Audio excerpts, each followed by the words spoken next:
अस्सलामुअलैकुम दोस्तों। जून 2024 पाकिस्तान के कुछ शहरों में सबसे हाईएस्ट गर्मी 44 से लेकर 48 सेंटीग्रेड तक रिकॉर्ड की गई है और कराची की बात करूं तो कराची में मैक्सिमम दर्जा हरारत 40 सेंटीग्रेड तक रिकॉर्ड किया गया है। बहुत लोगों का कहना है क्लाइमेट चेंज होने की वजह से एनवायरनमेंट में गर्मी बढ़ रही है। बात तो ठीक है लोगों की, लेकिन सिर्फ 50%, क्योंकि बाकी 50% हकीकत कुछ और है दोस्तों। 2024 पहला ऐसा साल नहीं है जिसमें गर्मी की शिद्दत ज्यादा है, बल्कि अब तक सबसे ज्यादा टेम्परेचर 2010 में देखा गया था 58 सेंटीग्रेड। उसके बाद 2017 में 51 सेंटीग्रेड।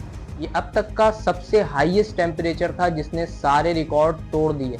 अब सवाल ये पैदा होता है कि जब आज 40 सेंटीग्रेड में हमारा ये हाल है तो 2010 और 2017 की गर्मी में क्या लोग पाकिस्तान से बाहर चले गए थे गर्मी की छुट्टी एंजॉय करने? Absolutely not. यहाँ पर थोड़ा दिमाग लगाओगे तो मेरी बात समझ आ जाएगी। 2010 और 2017 का टेम्परेचर वर्ल्ड का हाईएस्ट टेम्परेचर था, लेकिन लोगों को उतना महसूस नहीं हुआ जितना आज हो रहा है। इसकी क्या वजह है? जब टेम्परेचर बढ़ता है तो ह्यूमिडिटी यानी हवा में नमी भी बढ़ जाती है। यहाँ से काम शुरू होता है दरख्तों का। जब हवा में नमी ज्यादा होने लगती है तो दरख्त इन आलूदा हवाओं को अपने अंदर एब्जॉर्ब कर लेते हैं और ताज़ा क्लीन हवा रिलीज करते हैं। लेकिन बदकिस्मती से हमारे यहाँ दरख्तों में दिन ब दिन कमी हो रही है, इसलिए हम तक जो हवा पहुँच रही है वो ना ही ताज़ा है और ना ही क्लीन।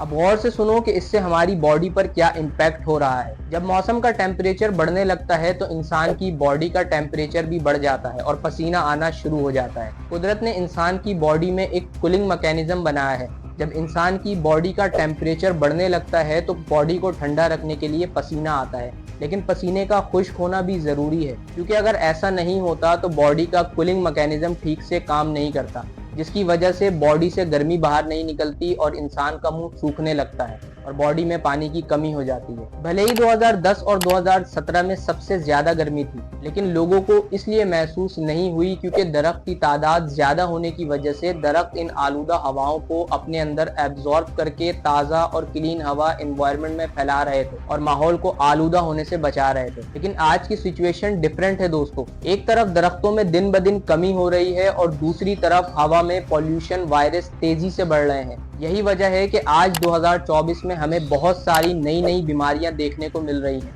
जैसे heat wave, heat stroke, chicken pox वगैरह। ये वो बीमारियां हैं जिनके नाम मैं आपको बता रहा हूं, लेकिन ऐसी लाखों बीमारियां, इन्फेक्शंस हवा में मौजूद हैं जो ऑक्सीजन के जरिए हमारी बॉडी में जा रहे हैं और हमें बीमार कर रहे हैं। एनवायरनमेंट में इतनी बड़ी खराबी का 25% रीजन है दरख्तों का खत्म होना। दूसरी तरफ कॉन्क्रीट और एसफॉल्ट से बनी सड़कें, घरों में हुआ डार्क कलर अपने अंदर हीट को एब्जॉर्ब करते हैं और रात के वक्त इसे रिलीज करते हैं। यही वजह है कि ऐसी जगहों का टेम्परेचर जो दिन में होता है वही रात में होता है। एनवायरनमेंट में खराबी की सबसे मेजर वजह हमारे घरों में लगा हुआ एयर कंडीशनर भी है। बहुत सारे लोग मेरी इस बात से नाराज होंगे, लेकिन दोस्तों यही हकीकत है। एयर कंडीशनर हमारे रूम के टेम्परेचर को एब्जॉर्ब करके आउटर के थ्रू बाहर निकाल देते हैं।